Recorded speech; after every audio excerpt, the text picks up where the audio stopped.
कि एक बार पांडवों ने अश्वमेध, एक बार आवर्त महोत्सव रखा और एक यज्ञ रखा। उस यज्ञ का नियम था, पहले जो यज्ञ होते थे उन यज्ञ का नियम था, यज्ञ में घंटा लगता था। वो यज्ञ की जैसी पूर्णाहुति होती थी तो यज्ञ का घंटा अपने आप बज जाता था, अपने आप बजता था, उसे बजाता कोई नहीं था, अपने आप बजता।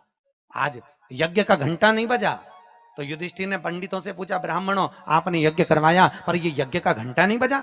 ब्राह्मणों ने कहा हमने तो यज्ञ अच्छा करवाया पर घंटा क्यों नहीं बजा, समझ में नहीं आया।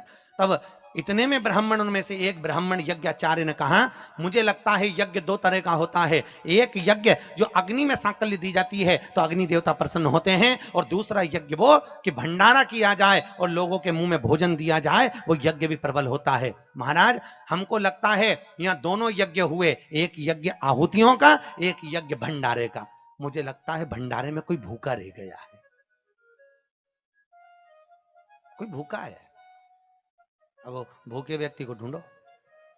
पांडव गए और पांडव जाकर जरा पता करो कि भूखा कौन है अपने नगर में, यज्ञ का घंटा बजेगा।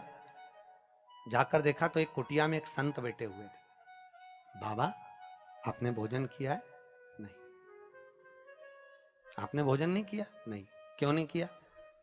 मैं काय को भोजन करूं, भंडारा हो रहा, चलो भोजन करो। नहीं नहीं मैं नहीं करता। भंडारे में भोजन नहीं करोगे? नहीं। क्यों नहीं करोगे? मैं उसके घर में भोजन करता हूं जो मेरे को 108 अश्वमेध यज्ञ का पुण्य देता है। पांडव मेरे को 108 अश्वमेध यज्ञ का पुण्य दे दे, मैं उनके यहां भोजन कर लूंगा। अब पांडवों ने सोचा अपनी जिंदगी में पहला तो अश्वमेध यज्ञ कर रहा है और 108 अश्वमेध यज्ञ तो हमने कभी जिंदगी में नहीं करे, तो हम इसको पुण्य कहां से दे बाबा को।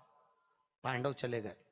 द्रौपदी ने पूछा कोई मिला? हाँ एक संत मिला है पर 108 अश्वमेध यज्ञ का पुण्य मांग रहा है। द्रौपदी ने कहा चलो मैं लेके आती हूं उस बाबा को। द्रौपदी गई, रथ लाया गया। द्रौपदी ने कहा रथ में बैठकर नहीं जाऊंगी, पैदल जाऊंगी। चप्पल लाई, द्रौपदी ने कहा नग्न पैर से जाऊंगी। नंगे पैर द्रौपदी उस संत के दरवाजे पर पहुंच गई। बाबा चलो हमारे यहाँ यज्ञ हुआ है, भंडारे का भोजन करना। बाबा कहते हैं द्रौपदी तुझे मालूम नहीं, मुझे 108 अश्वमेध यज्ञ का पुण्य दे दे, मैं तेरे यहाँ भोजन कर लूंगा। द्रौपदी ने कहा लो बाबा संकल्प छोड़ती हूं और 108 अश्वमेध यज्ञ का पुण्य तुमको देती हूं।